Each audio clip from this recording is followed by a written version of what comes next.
Welcome to the show. I'm Jason Whitlock. Coming up, I'll tell you how Bill Belichick has permanently damaged the Patriots locker room. And I'm Colin Cowherd. Before you give James Harden the MVP, I'll tell you why LeBron is more deserving than you think, and we'll prove it next. Speak for yourself on a Tuesday starts right now.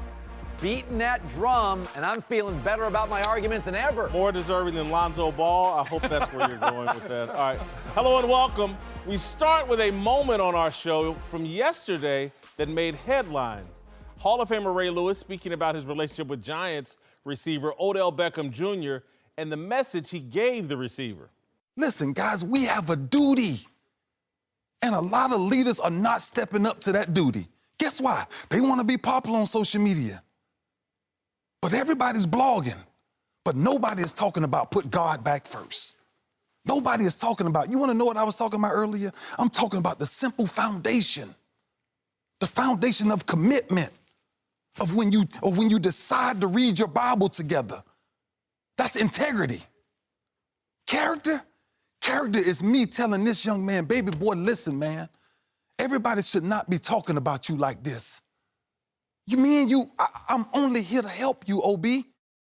All right, OBJ appeared to respond to Ray's comments, writing on Instagram, the foundation was installed at birth. We will survive and prevail always, God willing. He also posted a video of himself participating in a group prayer. Big Mama, what we're doing, we're going to pray for OJ before he leaves, okay? We're going to acknowledge that who's the pillar, who's the strength, who kept all this going. And we want your prayers to be in it because your prayers has been with everybody that's in this room. And we have become who we are because of your strength. And we're going to pray for him, that God show him favor and continue to bless him, okay? Grab his hand. Hallelujah. My initial response to this guy, I think this is positive. I think Ray's words landed with OBJ, and in the best way he could initially, he's trying to respond positively and affirm that he's not moving away from his foundation. And again, whether he'll live this out or not, but I think there are far worse responses I could have anticipated, more defensive, more aggressive responses. I think OBJ, to the best of his ability, is trying to say to Ray and others that, look, I'm not moving off of my foundation. I'm still a Christ-centered athlete. But so far, I think his response I would have to consider it positive. Yeah, generally, when you respond on social media, it's snarky. Yes. It's firing back. It's coming down swinging. And I think OBJ is saying, I heard you, but I'm just going to show you God hasn't left my life. But I will say this. Let me go back to Ray's criticism. When I think of OBJ today, the 5 images in my head are the catch, the boat, the Instagram model, the proposing to the net, and the injury. Some are football, some are not. But his imagery now ain't great. And they lost the catch game. What Ray said was, dude, you're not centered. Now, I am more agnostic than both you guys. But Ray's point landed for me, because what Ray was saying to me was, man, when you're not centered, I told you I had this conversation with my wife 2 days ago, your life becomes about anxiety and chaos. You start looking at OBJ's last year, Jason, the imagery, football or not football, is not positive. That fight is one of the images. So I think his response was actually a sign of maturity, which is what I've been begging for from Odell for a year. You know what? I tell you what, man. I just got off the phone, and I won't mention his name, but I got off the phone with another player who called and asked for me to just be in his life, to pray for him, to mentor him, and all these things. And I'm gonna share something with you guys. If what I did yesterday was criticism, then God forbid what my kids go through. they don't have a choice. They don't have a chance. I'm telling you, and I said this earlier, what I said to Odell yesterday is the same thing I've said to my son. Same thing I said to my children. People that I love, people that I care for. You know, you take people and they take one line and they change the whole thing. Ray Lewis says Odell has removed God from his life. I said he's took a break. Why? Because I remember when I was younger and I took a break. I remember when I had it all figured out. I remember when I had friends that, oh boy, they was bigger than God. The people for me to impress, that's who I got to hang out with. I remember it with. And I had to be humbled. And that's why I tell you that if there's anything in your life that you know need changing, make sure you change it before God changes it. And my whole message that all of this thing has came out now, and to even here, I don't read all this stuff and listen to people, but to even be threatened that I'm trying to send people back to God. It's one thing I told my son. I can tell when you start reading your Bible. I can tell when you stop praying because you become distant. You become your own man. Today, for me, what I've always known is who the Odell is. What his foundation is, I've always known it. But me and my business partner, Phyllis Newhouse, talk about this all the time. If God doesn't stay in the middle, the devil sends fiery darts from all angles. And if you don't stay covered, I'm a living witness of it. He will find you. See, this is one of the things I think is the most understood about the point you're making. Yeah. Is that you've made the mistake. And the reason why you're so passionate with Odell is because, like, please, God, don't make the mistake. Don't make my same and mistake. And again, I think Chris Carter. Yeah, Chris has been very, very outspoken. He was furious with him after the Instagram stuff. It's coming from the same place. It's not coming from jealousy. It's not coming from, oh my God, Odell's not returning my calls or he's moved away from my mentorship. It's when you've made the mistake. Again, it would be like me if I saw someone developing the eating habits I had as a child. I'd be like, whoa, you don't want to do that. I can tell you exactly how that plays out. But name another industry in the world that is pro sports. It is public. It makes 22-year-olds rich. And we have a history of many failing because they can't handle the money and the fame. There's almost no industry that pays people, maybe Silicon Valley, but they're not public. We don't know who these engineers are. We have a track record in New York, in Dallas. Young people get rich fast. Sometimes, Ray, you talk about your early struggles. First time you have money, first time you have fame, women love you, friends love you, everybody, and you make mistakes. So when you and Chris talk about it to me, it's not as religious with what the internet struggles with. It's really almost inspirational. Hey, brother, I've made a lot of mistakes. You're going through the same trajectory I am. My kids have one rule. You can never make the same mistake I made. Why? Because I am your blueprint. You gotta come to me. You have to come to me. Because when you disappoint me and you make the same mistake, then we did not discuss that mistake. You did not come to me as the person I am, which is your father. I father many, not just mine, right? And this is the beautiful part about this, and I said this earlier, honest to God to you guys, this is the beautiful part about this. If this gets us back talking about God, then I take whatever dart you throw at me. Because I'm dedicated to make sure that boys, young men like him, see the other side of it. Like, we owe them that. That's why I've dedicated my life to helping so many young guys. That's why the phone call that I just got walking in here, that's why the 22-year-old that I'm about to go see that wants me to become his father, that I'm possibly gonna adopt. You can't make this stuff up. That's why I never get swayed when I hear, just know it. because the mission is real. The purpose, Well, man, it's deep. First time he came on our show, Ray talked a lot about this. I'm in the city. You know, Twitter's about talking about that. Yes. Yeah, the very first time I met you, you're like, I remember asking you, what are you doing today? Well, after the show, I'm going to downtown Los Angeles to a mission. And I'm like, you just did 2 shows. And you're like, oh, brother, that's what I do. Yeah. So again, Ray's comments are going to be predictably criticized. Mm-hmm. But the reality is there's a difference between talking it and doing it. And since I didn't know Ray like you, but when I've met Ray from the beginning, it's been about action, not words.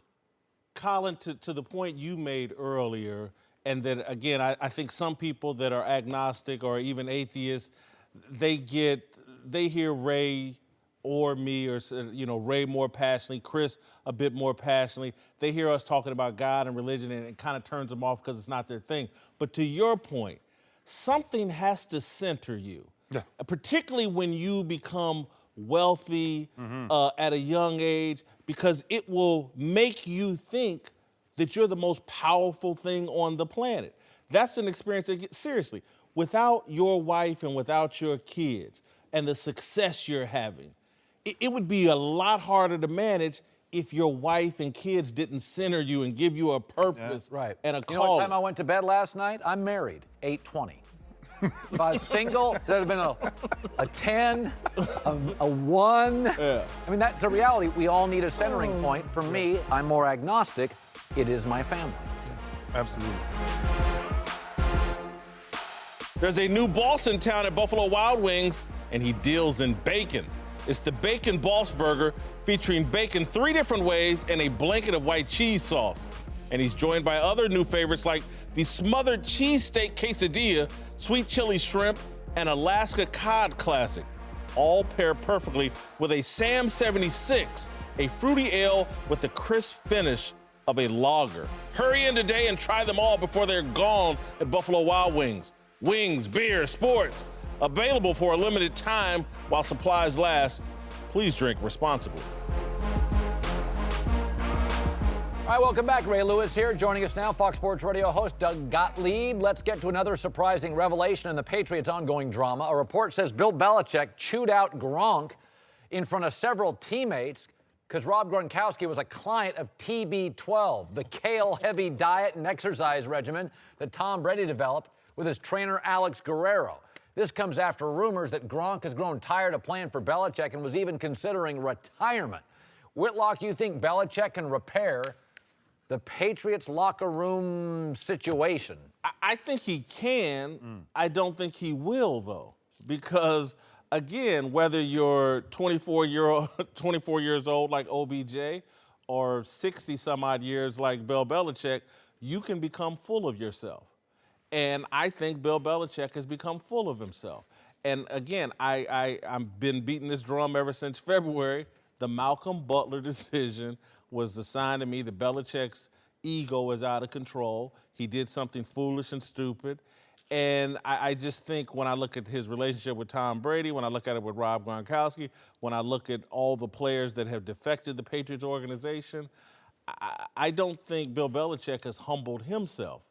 And I don't anticipate that he will, and so I don't see this getting fixed. Yeah, I was really wrong on this. I just didn't think the Malcolm Butler decision I'd be talking about it in April. It has been more profound, more damaging than I thought.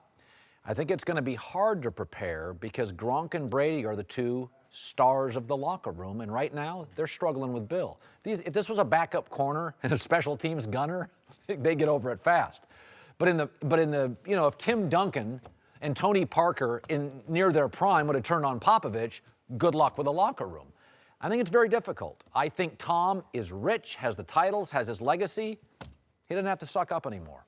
It's established he's the GOAT. He's not backing down as much as he used to. And Gronk doesn't spend his money. He's a Hall of Famer. It's been established. I don't think this is easy. I think it's rocky. I don't think it's going to get solved anytime soon. And I was wrong on it. Something that I think when I was playing, something that was really interesting, right, is that we always had a certain temperature in our locker room with our coaches. there was a certain level of respect that we always had. And as men, the one thing that we will always come to with any head coach it was, whether it was Mark Broda, Brian Billick, or John Harbaugh, the ultimate always came down to a closed-door conversation.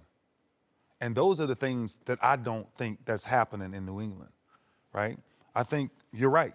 Everybody has their own egos, right? Everybody's kind of set.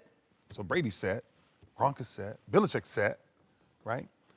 But what's not set is the vision going forward. Totally confused. Right, it's just... Tom may retire, Belichick. Yeah, you just don't know, right? And so winning for them, to be honest with you guys, this is why I believe they win so much. Seriously, one of the reasons.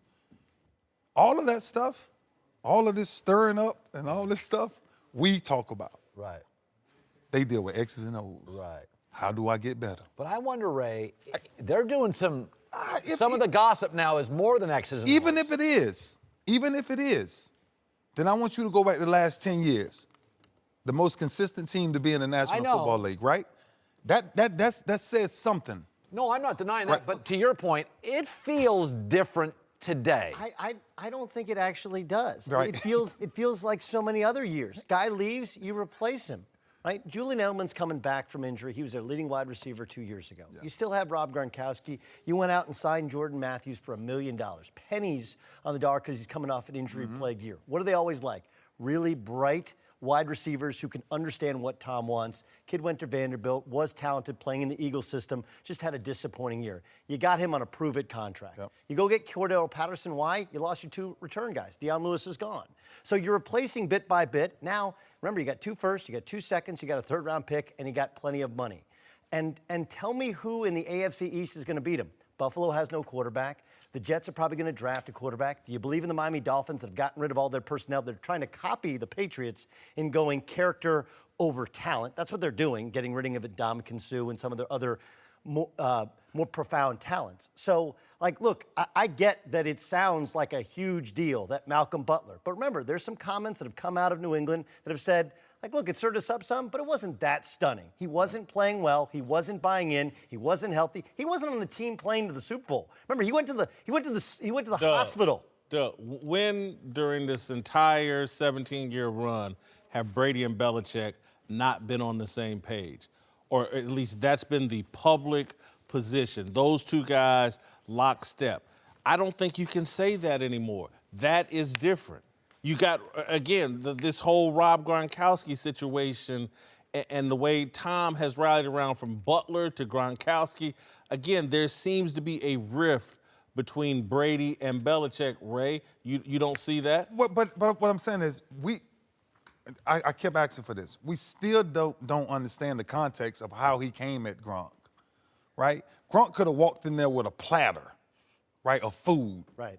And Belichick could have simply said, oh, now you're on the TB12 program. That's going to help you a lot. Remember, Julian Edelman was on the remember, Julian Edelman was on the TB12 program that's supposed to help you from getting hurt. He tears his ACL. Right. So does it work for all positions? But, like look, there was a rift between the organization and Tom Brady. About 7-8 years ago, Brady was catching a helicopter out of Foxborough. And some of the players I don't know if you guys have been to Foxborough. It is the absolute worst place on earth to get out to after a game. And Brady was getting a chopper out because the smart thing to do if you got the money to do it. And the players were ticked. And they went to Belichick, and Belichick shut it down. One of the things that's allowed the Patriots to be the Patriots is he's tried to treat Brady like everybody else in film sessions. And I don't know if this is what you're getting to. Yes, there has to be a level of respect. Yes. But there's lots of coaches I played for that during the season I didn't like. I didn't like them at all. It becomes us versus them. We don't like them. See, but that doesn't mean you can't play for them. Robert, that's the thing. I'm not talking about like. See, like is totally different than respect. Right. Respect can put you in a room and close the door, and you can still have a conversation as men, and then still go to work. The only thing that I really think that was one of the biggest mistakes they made was not playing Malcolm Butler. That's the biggest one. Out of all of this other stuff. Listen, we have watched this too many times. I have played them too many times to where, this come out locker room. I say, yo. Let me stop you there. Doesn't Belichick owe his players an explanation for Butler? He owes it. Thank you. He owes it, absolutely, yeah. All right, welcome back. Doug Gottlieb is here, and joining us now is Fox Sports NBA analyst Jim Jackson. Let's get to Colin's favorite player, Russell Westbrook, who finally helped the Thunder lock up a playoff spot last night. But we all know you can't talk about Westbrook without talking about triple-doubles. He notched his 25th of the season last night, and now just needs 16 rebounds in their season finale to average a triple-double for the second consecutive year. Cowherd, this is your chance to pay Westbrook a compliment. Is this season even more impressive than his MVP season last year? I would like to congratulate him for clinching in game 81. I thought it was incredible. Yeah. With a Hall of Famer, he'll be a Hall of Famer, a legit big, and Melo was pretty good until this year, and now he's awful. I'll say it again. This is a team has the same record as last year, and they added 2 Eastern Conference All-Stars. And Steven Adams, who you saw early, is getting better every year. And I'm supposed to say, I'm happy because you could be an 8 seed if you lose to Memphis or a 6 seed. I'm supposed to be blown away. Did I need to read the intro again? We were talking about triple-doubles. Yeah. The second consecutive year that he's averaging. Oscar Robertson only did it once. That's the last guy to do it. Russell Just say Westbrook- it's pretty impressive. Okay, it is pretty impressive until you see a video where his teammates are clearly trying to get him rebounds and goose his stats. Watch them boxing out people. That's how you're supposed to be. You're supposed to box out. Time out. Look at that. They are boxing out for Westbrook. They're goosing his numbers now.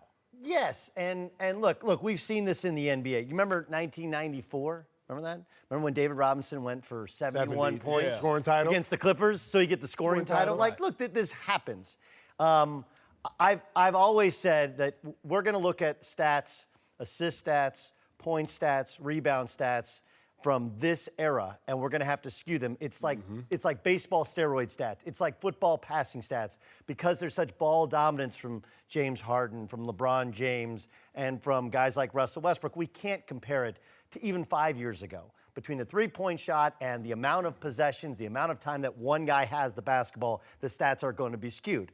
On the other hand, like, look, Carmelo Anthony is washed up, and they traded 2 for 1 for both of the previous All-Stars in Paul George and Carmelo Anthony. And even though it could have completely torpedoed, they did beat the Pelicans on the road. They did beat the Rockets on the road in order to secure themselves a playoff berth. And it's not going to be a terrible playoff berth because they're going to beat the Grizzlies. So it hasn't been a complete disaster. It's hard to play with a washed-up Carmelo Anthony. It's hard to play when you have to play a big guy and everybody else in the league is doing away from their big guy.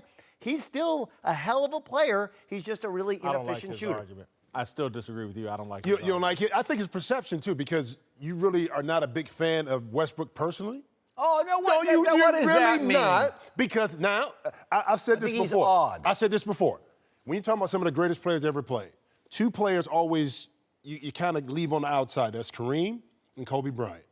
Part of the reason why is because these 2 were aloof and people really didn't like them. So they don't get brought into the conversation as heavily, as passionate as other players because you don't really like them off the court. For guys that you like, you're going to pull for them and push for them. If this was another guy going for a second triple-double, I guarantee the conversation would be a little bit different because it's Russ and people Yeah, but don't you know like what? certain aspects of him. Yeah, I don't like him.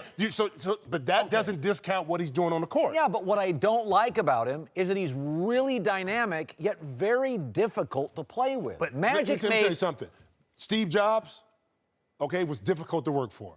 But some of the best people that worked for him said, listen, I did my best work when I worked for Apple. I don't like your argument either. Why not? Because, again, Colin's point is What? he doesn't make other players better. I agree. Look, I actually agree with that point. Okay. I didn't say he did. But again, What? Steve Jobs actually made other people better. And Steve Jobs won the ultimate championship in his He beat in his Microsoft. profession. But I'm Yeah, saying in he's his difficult to profession. work with.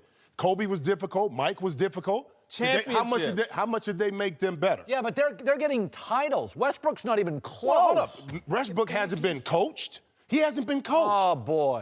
I'm telling you, he hasn't been coached. He doesn't allow himself wait. to be coached. That's the big thing, Jim. Would he allow himself to be coached? Listen, I've been around difficult players before, and I say this, and I will say this: the right coach can get in the right player's ear. At UCLA, he really wasn't taught how to play point guard. So you come into the league and you play, and Scotty Brooks is your coach. I played with Scotty. Scotty wasn't a point guard. Scotty wasn't off, but he didn't hold anybody accountable from the beginning. Right. So if you don't set that tone early on, guess what? I'm going to do what I want to do. Players are going to do that. But if you got a coach that can set that tone right away, I guarantee you a guy like Russell that wants to win and wants to be the best will adhere to that in some aspect. Okay, can I look, my basketball breakdown of Russell Westbrook is this. He's arguably the best athlete in sports. Yeah. Right? I mean, in terms of speed, explosiveness, and to be able to do it with a basketball is ridiculous.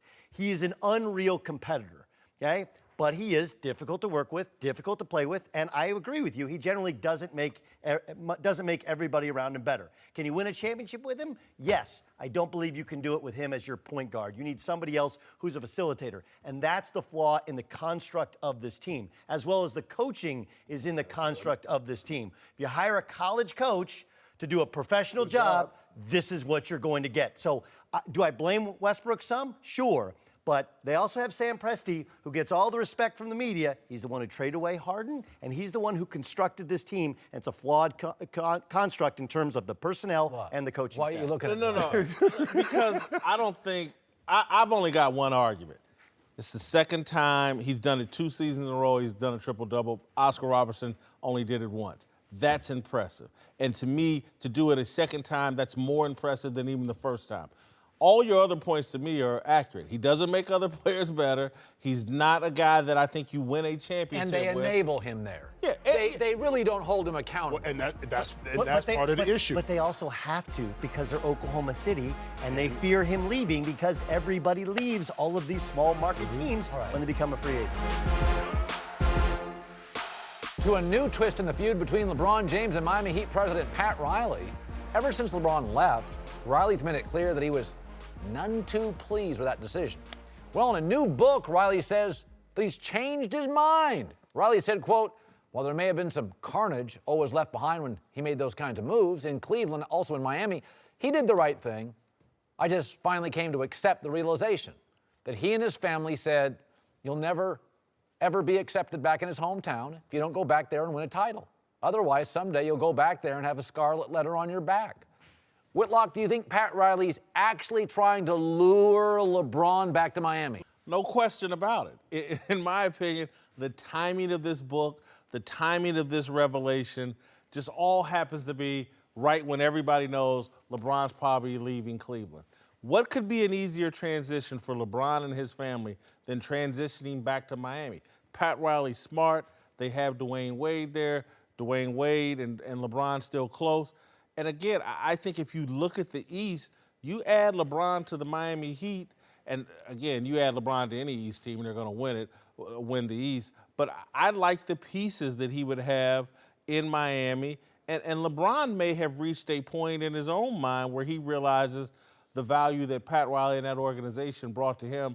I could see LeBron going back to Miami. That would insinuate Pat Riley's begging.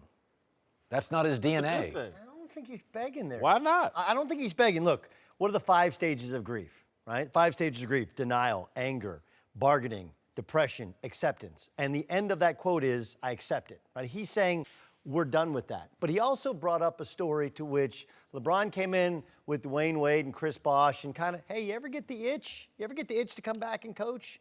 And he walked out of the office itching his leg. In other words, you can come and coach this team.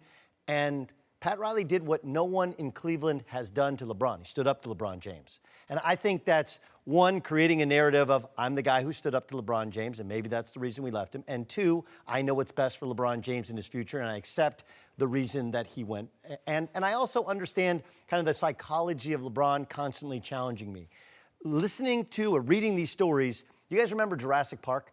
Remember when you first met the Raptors? And the Raptors would test the fences, but a different spot every day? Right. That's who LeBron is. Raptors are vicious, but they're also super smart and cunning, and they're constantly testing you. That's who LeBron is to coach. And in order for LeBron to get the most out of himself, that's the kind of guy that he's going to have to play for. I don't think this is begging. I think this is Pat Riley saying, you know what? I see your point. I accept it. I've moved on, and my little dream that time didn't work. There'll be another dream, and if he wants to come and play ball, remember, I'm the one guy who stood up to you in the past. But see, I played for Pat, and I had the unique experience of dealing with his multiple personalities in this regard. Seriously, because he's as competitive as anybody. Right. Hates to lose, okay? But he holds everybody accountable. But he doesn't want his players at times to kind of figure out who he is. So he'll keep you off balance. One time he'll talk to you at practice, next he won't say a word. He'll buy you dinner, then he won't say anything. From my conversations with people close, it's more of an olive branch to say I made a mistake, I was wrong, not so much trying to lure LeBron back. Now, if LeBron said and talked to D-Wade and said, yeah, I would love to come back to Miami to see if we can make it happen, I don't think the Heat would turn it down. But I don't think this was a point where Pat Riley is saying that, yes, I made a mistake, I accept that I was wrong, I'm trying to get you back. And again, I don't also believe that LeBron's family was as happy in Miami as they are and wanted to go back to Cleveland. So that's still another layer that you're talking about that's kind of, I think, misinformed in regards to LeBron being and his family being happy in Miami. What about Pat Riley thinking, listen, I'm a legend, I'm not going to be here forever, I don't want to be LeBron's enemy. Like, I'm almost done here. There's probably some truth to that, but Jim is calling Pat what I think we all believe, the ultimate competitor. Ultimate. Okay, and so if you're the ultimate competitor sitting in his chair, CEO, part owner, whatever, why wouldn't you want LeBron James? Because he got a bigger ego than a lot of people who've played the game. So sometimes that ego trumps the right decision. Okay, you see what I'm saying? It can trump that right decision. And again, from me just talking to people, now it could be totally miscued or wrong, but from what I'm hearing is that that's not the reason why he sent out this message. Could it change? Probably. If Mickey Erickson wants that to be done, he respects Mickey enough to be able to make that happen and give it a go. Well, listen, look, I think it's done. That door is mostly closed. I do think it could. Why? Why? I mean, look where LeBron is vacationing. Look where he's buying homes. He's no longer going down to Miami with the same regularity that he was in his first couple years in Cleveland. Now it's become L.A. He loves the idea of L.A. and what it can do for his brand after his career. But if you're going to come back, you're going to do it under Pat Riley's terms. Remember, if you read Phil Jackson's book, and what Phil got obliterated for was Phil Jackson relaying what Pat Riley had told him about having LeBron James's guys on the plane, that you had to operate. LeBron will leave when LeBron wants to leave. LeBron will go spend a night in Cleveland or a night in Miami when LeBron wants to do. And Pat Riley and Phil Jackson didn't like it. That's not how you run an organization. So I do think that it was a lot harder than he's ever let on. I do think that he's come to accept it. I think he understands the psychology of LeBron James. Would he take him back? Sure, but he wants to take him back under the guise of, I was the guy who you came in and wanted to fire my coach, and I stood up to you, and we won championships in spite of what you wanted. If you want to come back, it's under my terms. If not, I'll be the good guy and take the high road for me. I just don't have that kind of pride. I ain't too proud to beg, and I'd be begging for LeBron James if I'm Pat Riley. Welcome back. Jim Jackson's here, now the founder of the Big Lead, Jason McIntyre. To the NBA, where everybody seems to think that James Harden should be a lock to win the MVP. Well, I think those people should be locked up for insanity, because LeBron James now has the Cavs one win away from matching their win total from last year. And he did it despite most of the team either getting hurt or traded. He had no coach. Even without that sob story, LeBron has Harden beat in a number of categories. While Harden is averaging nearly 3 points more per game, LeBron has him beat solidly in field goal percentage, rebounds, also has a slight edge in assists. Whitlock, doesn't this prove, unless you have sort of an anti-LeBron bias, LeBron's the better player having the better year? Why didn't you mention that stat at the very bottom, plus minus? LeBron's 102nd in the league. I think, James Harden is like 25th or somewhere. Well, considering LeBron didn't have a coach in the last month. These are the all-star players, plus minus. LeBron, 102nd. James Harden, 5th.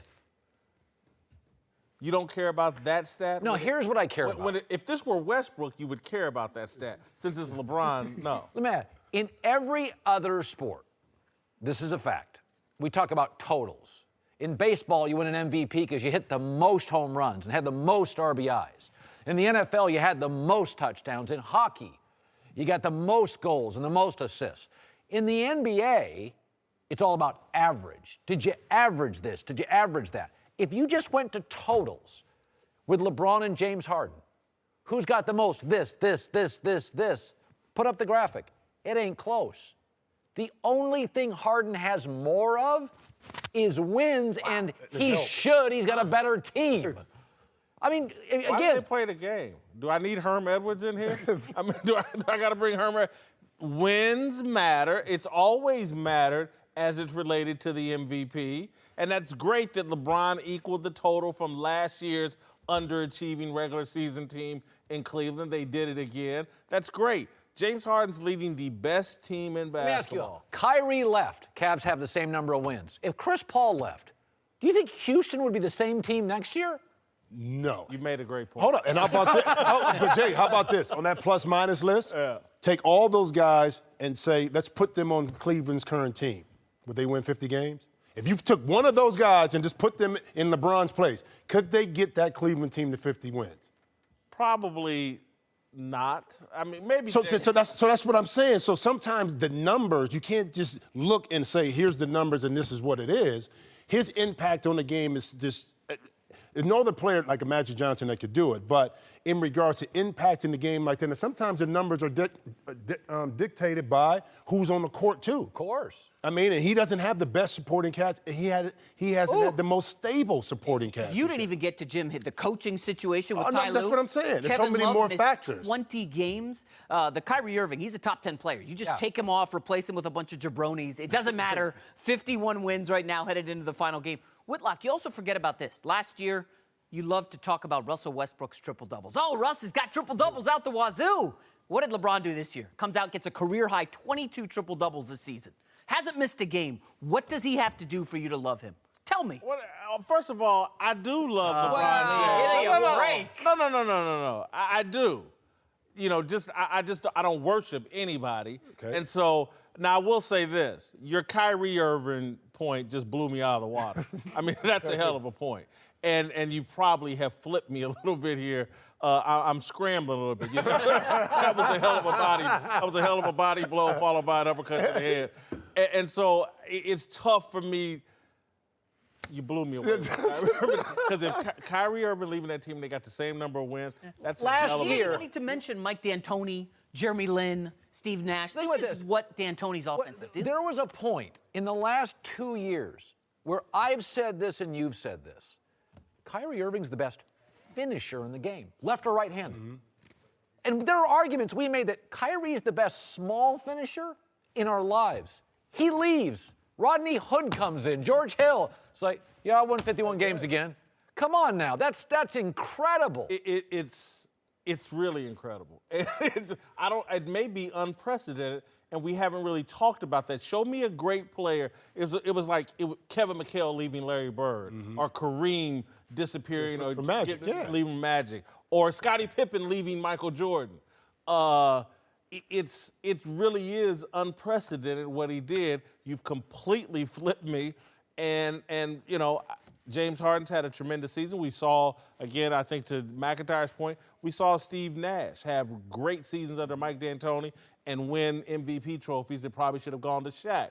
We could be making that mistake all over again here with LeBron James. And I don't want to discount what Harden has done, because I think you got to really appreciate where he's come from and to where he's at. The ability for him now to accept being able to make plays and not be about himself, so to speak, in regards to really sharing the basketball. Again, he made players around him better before Chris Paul got there. Now he got a little bit more help. But when you look at the totality of what LeBron brings to the table, they're just two different kind of players. Harden is going to be who he is no matter what. Okay, at the end of the day, he's a scorer first that learned and understood that I need to get some guys involved. LeBron is this, I don't know, just anomaly of a beast that says from the day he was born, basketball was going to be it. But then he got taught how to play the game a little bit differently. You know, in the Midwest, we defend, we rebound, we play defense, we pass the basketball, we do all these little things. He took that to heart. So he's the best thing going. He's the best player. Don't discount Harden, but when you put it in totality, he's the most valuable player. Did you mention his age, Jim? How old is LeBron? I forgot. 800. He's 800. You know, okay. he's Career high in rebounds, assists at 33 years old. This is What unprecedented. about LeBron fatigue? Meryl Streep keeps getting nominated, Mm-hmm. but she's not winning a lot. There's a sense that, okay, you've won yours. It's time for other people. I think to your point there, though, and this is where you guys will perhaps disagree with me, LeBron's created some of this fatigue. Yeah. If LeBron, again, all season has talked about LeBron. He's acted as if he's the host of the herd and that you're the basketball player. And let me tell you all what y'all should be talking about today, how great I am. If LeBron, again, he created that fatigue with his arrogance and narcissism. Wait. If he had backed off a little bit and let us drive the narrative around him, I think he'd be in a better position to win the So MVP. it should be an award subjective or objective. Is that what you're saying? No. I'm saying because it should be objective, but we got to deal with the reality of we're all human beings. Okay, so what was the fatigue with Michael Jordan then? Yeah, it was. Karl Malone got it, and Charles Barkley. There's no way. It should have been Michael Jordan. He should have got 8. That's a fair point. I mean, you see what I'm saying? But it was. Hold on. Based under this scenario, I think Charles Barkley had a better case for winning MVP than Harden has I totally right agree. now. a better case, but should he have won it over Michael? Was Charles Barkley's coach like D'Antoni this magic elixir that makes Chris Duhon, Jeremy Lin, Steve... But he wasn't playing with bums at Phoenix now. He wasn't playing with bums at Phoenix. No. He went from Philly Amari. to Phoenix. No. When he was playing with Kevin Johnson, literally- Dan Marley, that was a whole different... No, but he didn't go in there with chopped liver and ended up making a great steak dinner. But let me tell you something. When Barkley went to Phoenix, they were scoring 114 a night when nobody scored that. They were the talk of the... They were literally Chip Kelly at Oregon. We'd never seen anything like it. Whitlock, do you Michael think Jordan. part of you is saying LeBron's talking himself up because guess what happened in the finals? Kevin Durant was suddenly the best player on the planet, and Russell Westbrook averaged a triple-double, and LeBron was kind of edged out of the conversation. Maybe this is his way of saying, don't forget about me, I didn't go anywhere. Again, I think LeBron's work on the court would have spoke volumes. He didn't need to amplify that with his own mouth. I think it turned some people off. All right, time for last call. New developments today in the Colin Kaepernick's collusion complaint against the NFL. Kaepernick was in New York today to be deposed by lawyers for the league. The free agent quarterback filed the complaint after no team signed him last year. Colin, do you think the deposition will hurt or help Kaepernick's chances? Hurt. So now he's even more of a newsworthy backup.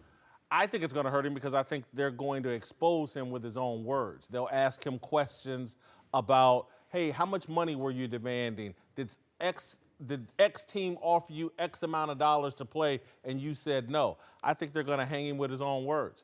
Bhagwan Kaepernick is going down. He's Bhagwan from Wild Wild. I'm calling him Wild Wild Kaepernick. If you haven't seen Wild Wild Country on Netflix, you'll know what I'm talking about. All right, to a comment that has raised a lot of eyebrows, Mark McGwire, who famously became the first player ever to hit 70 home runs in a season, now claims that he would have hit 70 even if he didn't use PEDs. Colin, do you agree with McGwire? No.